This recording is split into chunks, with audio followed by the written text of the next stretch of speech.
ओला dock YouTube channel को subscribe करें और बेल आइकॉन को दबाना मत भूलें। अस्सलाम वालेकुम। मेरा नाम डॉक्टर मोहम्मद शाहजहान मिर्ज़ा है। मैं माहिर अमराज दिल हूँ। मेरी तालीम एमडी एंड एफसीपीएस कार्डियोलॉजी है। मैं इस शोबे से तकरीबन पिछले 10 साल से वाबस्ता हूँ और इस वक्त as a consultant cardiologist Wazirabad institute of cardiology में काम कर रहा हूँ। आज हम बात करेंगे वर्ल्ड हार्ट डे के बारे में। दिल का आलमी दिन।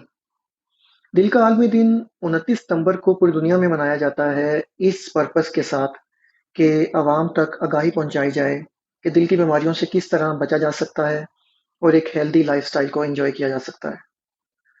इस वक्त दुनिया में तकरीबन 12 करोड़ 60 लाख लोग दिल के अमराज में मुब्तला हैं। तकरीबन हर लाख की आबादी में 1655 लोग दिल के मरीज हैं और ये नंबर यहीं पे रुके हुए नहीं हैं। हर साल ये बढ़ते जा रहे हैं और एक अंदाजे के मुताबिक 2030 में ये फिगर 1655 से बढ़ के 1845 पे पहुंच जाएंगे। इसका मतलब है कि 2030 में हर 1 लाख की आबादी में 1845 लोग दिल के मरीज होंगे। अगर इसे यहीं पे रोका ना गया या इसके लिए कुछ एहतियाती तदाबीर इस्तेमाल ना की गई। इसी तरह दुनिया में होने वाली अमवात में सबसे बड़ी वजह दिल के अमराज है। 2010 में तकरीबन 1 करोड़ 56 लाख लोगों की अमवात दिल के अमराज की वजह से हुई और अगर इसे यहीं पे रोका ना गया तो यही फिगर बढ़ते बढ़ते 2030 में 2 करोड़ 34 लाख तक पहुंच जाएगा। अमेरिका जैसे डेवलप कंट्री में हर 30 सेकंड के अंदर एक शख्स दिल के मर्ज में मुब्तला होता है और तकरीबन हर 1.5 मिनट के अंदर एक शख्स दिल के मर्ज की वजह से जाँ बाक होता है। आपको ये सब फैक्ट्स एंड फिगर बताने का मकसद ये है कि कुछ एहतियाती तदाबीर हैं जिन्हें हम अपनाएं जिससे हम इस मर्ज से बच सकते हैं और एक हेल्दी लाइफस्टाइल को एंजॉय कर सकते हैं।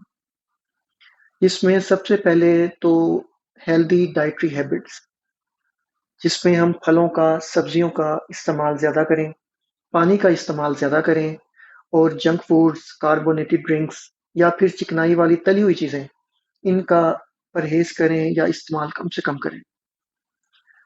स्मोकिंग बहुत बड़ी वजह है दिल के अमराज की, चाहे वो एक्टिव हो या पैसिव। तो जो लोग एक्टिव स्मोकर हैं, उन्हें चाहिए कि इससे जल्द से जल्द छुटकारा पाएँ और पैसिव स्मोकिंग ये भी उतनी ही खतरनाक है जितनी एक्टिव स्मोकिंग है। तो इससे भी हद्दुल-इम्कान बचने की कोशिश करनी चाहिए आपको। अपना blood pressure, sugar, cholesterol level उन्हें रेगुलर इंटरवल्स पे चेक करवा के एक नॉर्मल रेंज के अंदर उन्हें मेंटेन करना चाहिए। मोटापा हमारी सोसाइटी में बहुत तेज़ी से बढ़ रहा है। अपनी हाइट और अपनी एज के मुताबिक नॉर्मल वज़न को मेंटेन करें, सेडेंटरी लाइफ़स्टाइल से बाहर निकलें। एक्टिव लाइफ़स्टाइल के लिए ज़रूरी है कि डेली की कम से कम 25 से 30 मिनट की वर्जिश करें आप। दिल के मर्ज़ को लेके आप कंसल्ट करना चाहते हो या मज़ीद कोई इन्फॉर्मेशन चाहिए हो, तो आप मुझसे कॉन्टैक्ट कर सकते हैं ओला डॉग के प्लेटफ़ॉर्म से। मेरी दुआ है कि अल्लाह ताला हम सबको सेहत और तंदुरुस्ती वाली लंबी ज़िंदगी अता फ़रमाएँ और हमारा आज का स्लोगन है कि be smart with healthy heart. Thank you.